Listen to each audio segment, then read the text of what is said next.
Hello my dear friends, you're on the Military Summary channel, and today we will discuss the situation in Ukraine on the 5th of April of 2023. Today we have a lot of very interesting updates, so let's start. First we're going to start with Poland. As you know, the president of Ukraine, Zelensky, visited this country and he had a meeting with the head of Poland. And they talk a lot, they discussed a lot, and Zelensky was awarded with some very interesting award in this country. And as a result of all those negotiations, Zelensky told us that in the future, according to his words, there would be no borders between Poland and Ukraine. And he was talking that possibly we're going to see something like a union and the one country or something like this. At least we can translate his words like this. Furthermore, the head of Poland said that they're going to send to Ukraine another 14 MiG-29 and so on. But to tell the truth, I don't think that the visit of such a level from Zelensky's side worth these words and these things that they discussed. I believe that the things that we heard about the no borders between Poland and Ukraine and about another supply of MiG-29 to Ukraine is just the part that we can see, and that the part that we are allowed to see. I believe that there were secret negotiations and so on, and the question is what kind of secret negotiations did have Zelensky and the head of Poland. I'll give you my opinion about this, and I believe that those negotiations are completely connected with the further upcoming greatest offensive counter-offensive operation of the Ukrainians in the south of Ukraine in direction of Zaporozhye area and South Donetsk area. Let's take a look at the Russian sources map, and as you can see, this is the South Donetsk area and Zaporozhye area, and as you can see, during the previous 24 hours there were a lot of updates and a lot of events took place in this area, and we can say that during the previous 24 hours, this is the most active front line. Of course, when talking about the about the report of Ministry of Defense of Russian Federation, they're saying that as a result of clashes on Donbass front line, the Ukrainians lost around 425 soldiers. This is the highest level of the losses of the Ukrainian side on the Donbass front line, Donetsk front line, since the beginning of the special military operation. During this year, there were at least 2 or maybe 3 days with the same level of losses.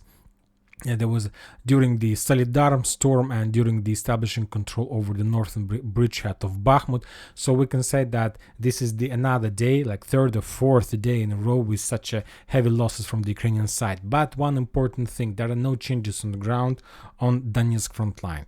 So and there are no more updates about Donetsk front line. When talking about Bakhmut, yes, the Russians continue storming, continue pushing. Let's take a look at deployment Russian map. They're pushing in the central part, but they still haven't established control over the entire area. Some sources are saying that the Russians have already reached the outskirts of the railroad station and the bus station.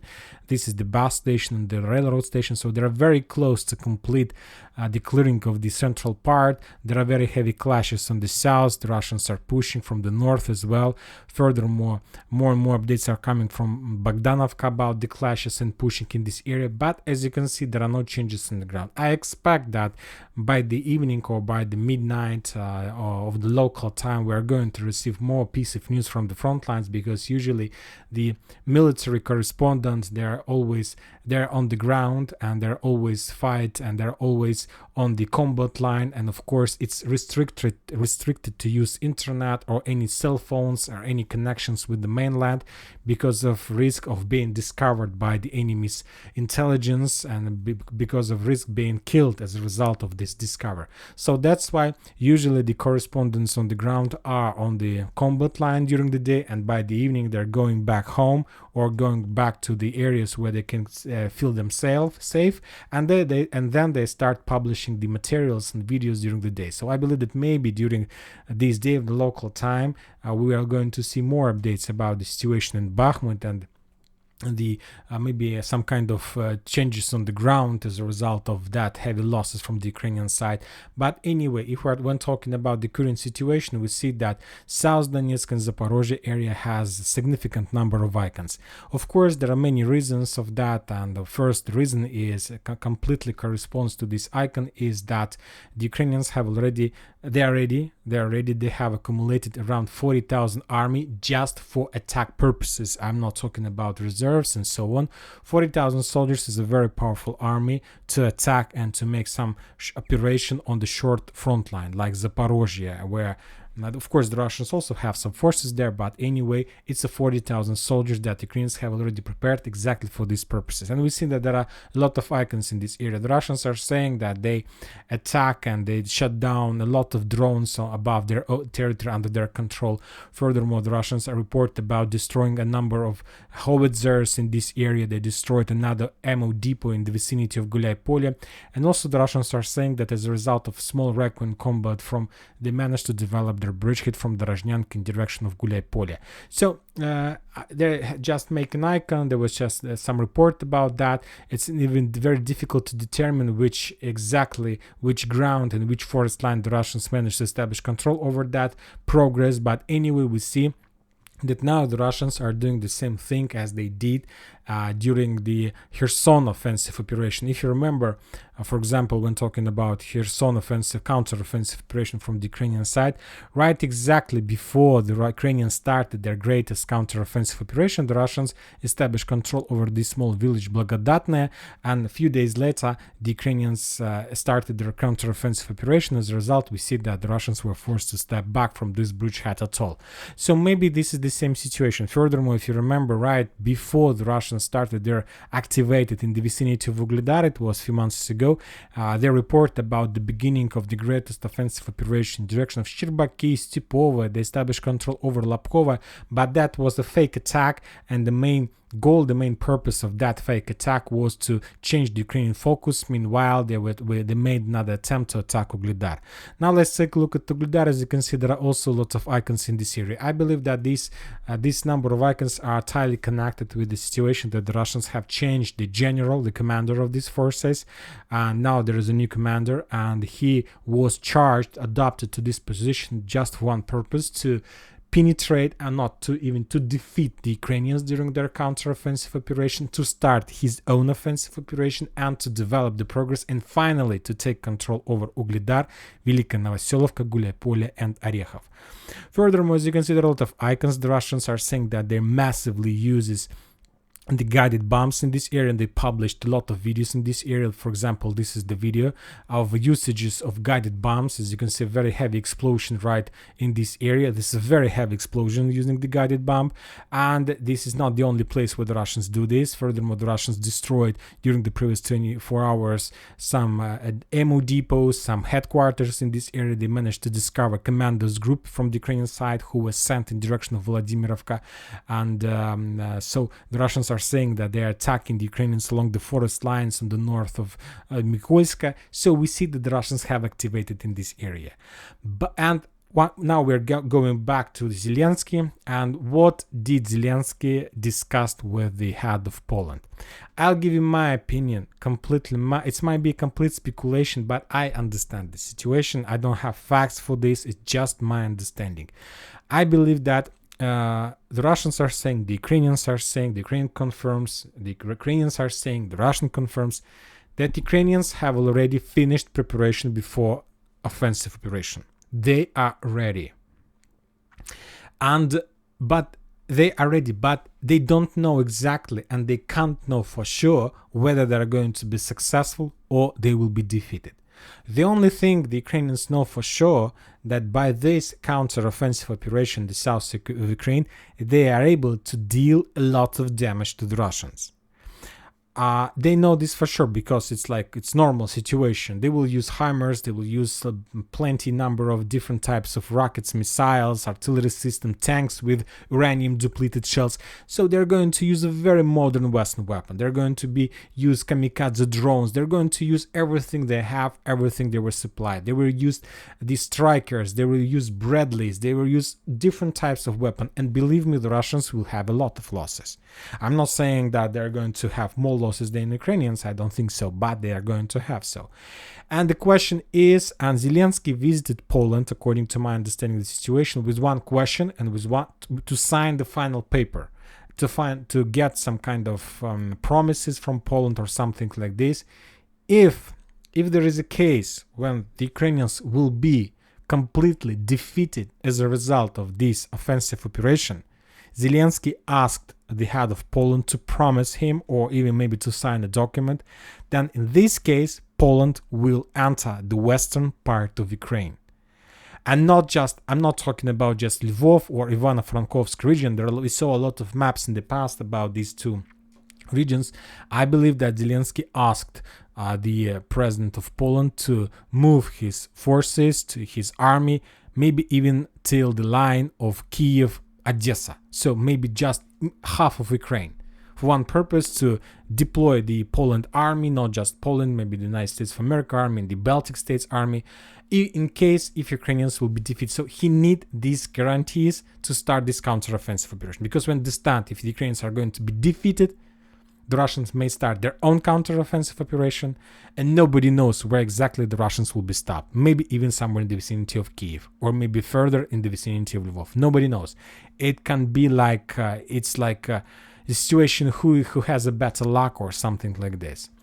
Now let's return back to the Zaporozhye area. We understand that Ukrainians is the party who is going to start the counteroffensive operation. And to understand, let's one more time discuss the map of fortifications. So we see that this is Donetsk, and this area where we can find a very low number, very not much of dots, red dots, that means this fortification in the vicinity of Ugledar, right exactly to Velika Novosilovka. So this area is less fortified in comparison with the territory in the vicinity in Zaporozhye area on the north of Melitopol. We see that there are few lines of defense in this area, and we see, and the question is why we see the differences in this area, whether the Ukrainians are planning to attack just in direction of Melitopol and the Russians knows about these plans, or the Russians have their own plan and they try to force the Ukrainians to attack exactly between these two areas in direction of Volnovakha and direction of Mariupol, where we can find less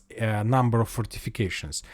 To understand the situation, we need, of course, first to discuss the facts, and we can say that this is the first fact. We see that Zaporozhye area is heavily fortified against the possible Ukrainian counteroffensive operation. And when talking about South Donetsk, we see that there are less fortifications in comparison with the Zaporozhye area. Now we need to take a look at a topographic map, because this is another factor that can explain us the plans of the Russians and so on. As you can see, these maps give us some explanations about this situation. As you can see, the area where we can find the heaviest and the very heavy level of high level of fortifications is this one, the area that is colored with green, and this is a very low land. So that's why I believe that this is the reason why the Russians were forced to create such a very powerful network of fortifications, because this is the lowland, and there is no hills in this area. This is just a strict ground or something like this, and it's very easy for the Ukrainians to attack in this direction. So that's why the Russians, maybe this is the reason why they took a decision to enforce this area. And when we're going to the east, to this let's say red line from Donetsk to Mariupol, not Donetsk, Volnovakha and Chernigivka, this area. This is the hill, and the level of this hill goes up to 300 meters in comparison with the Ukrainian positions. And if the Ukrainians take a decision to attack in this direction, they will attack from the lowland in direction of the highland.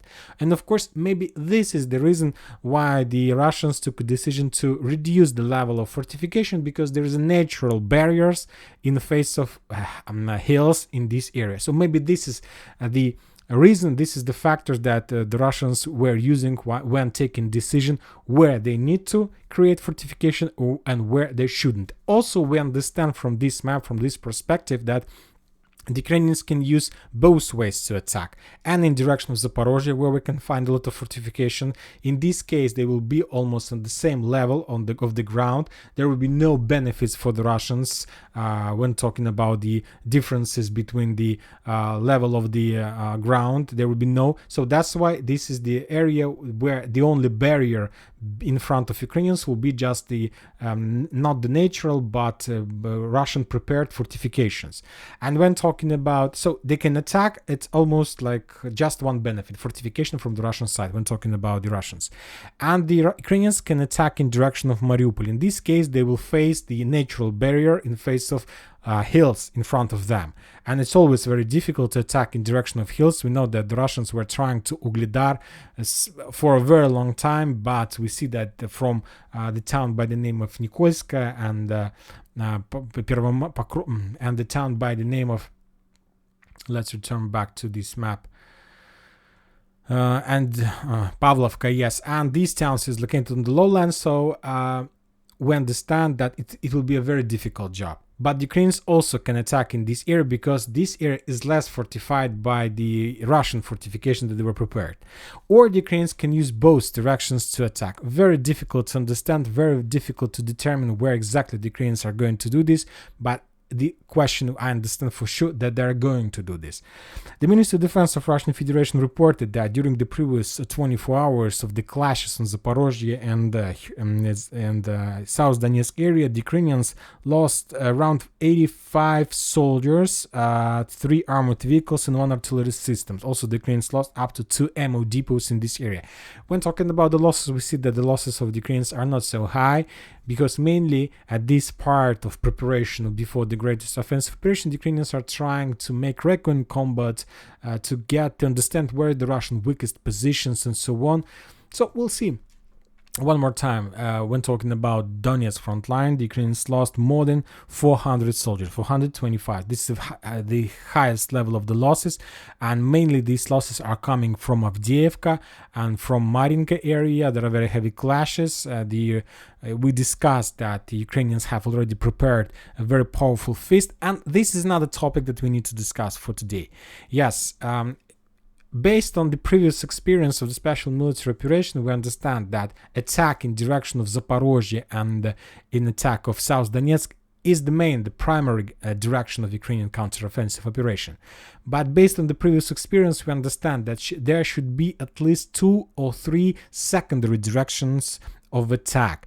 And now we need to understand where exactly the Ukrainians, which directions the Ukrainians can use as a secondary one. And of course, to make a conclusion about this question, to receive an answer to this question, we should base just on the facts that we have currently. And of course, the Ukrainians now, they don't have time to make very fast movements or redeployments. They don't have time for this. They have, if they're going to use this or that direction as a secondary direction to attack, believe me, they have already redeployed the necessary number of forces to this or that direction. So based on that, we can make a conclusion that the secondary direction of Ukrainian attack is going to be the area between Slaviansk and Kramatorsk, because we know that as a result of redeployment forces in this area, the Ukrainians managed to accumulate up to 80,000 soldier army in this area, including the forces in Bakhmut and around this area in Konstantinovka, Drushkovka, Kramatorsk, Slaviansk, 80,000 soldiers. So based on that, we can make a conclusion that Ukrainians are going to use this area as a secondary direction of attack. And maybe we are going to see this attack as the first attack, just to, for one purpose, as we discussed in the previous videos, the Ukrainians need to force the Russians before starting the primary attack to force them to use their missiles, because the Ukrainians are afraid of the Russian missiles very much. They're afraid of them, and they understand if they can't force the Russians to use their missiles, then the Russians will use these missiles against the hordes of Ukrainian forces in Zaporozhye area.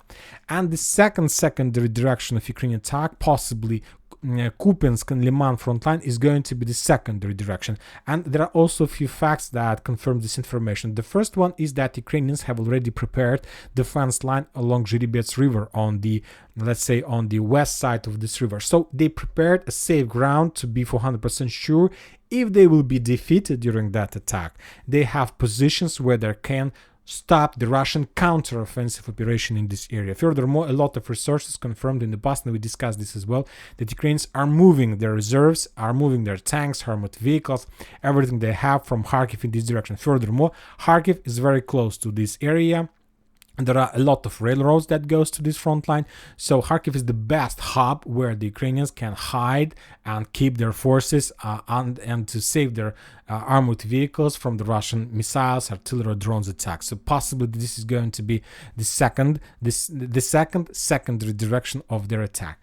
The Russians are saying that as a result of clashes on the Kupyansk and Liman front line, the Ukrainians lost 120 soldiers, 7 armored vehicles, and 1 artillery system D-30. You know that, as you can see, there are also a lot of clashes in the Kremenная forest. The Russians understand that there are a lot of forces in this forest, and now they start using massively their flamethrower systems, and they're pretty successful. They published more and more video and photo confirmation of the usage of the flamethrower systems in this area, but currently the losses on Liman are not so high in comparison with the previous day. And let's complete this video with Bakhmut. As you can see, one more time, there are no changes in this area. The Russians continue clearing operation in the central part. One more time, I believe that by the end of this day, according to the local time, we are going to receive more updates about the progress inside of Bakhmut. But anyway, we see that there is a small, at least operational pause that we see for the last 24 hours in this area. And the last one, front line, is Kherson area. As you can see, there were a lot of artillery duels, and as a result of those artillery duels, the Ukrainians continue losing their soldiers and manpower. They lost 20 soldiers, 2 armored vehicles, and 1 artillery system Akatsiya. And that's it for today. Military Summary channel reminds to condemn any violence in Ukraine. Thank you for your watching. Subscribe to my channel, put your likes, join my Patreon, and have a good day. Bye bye.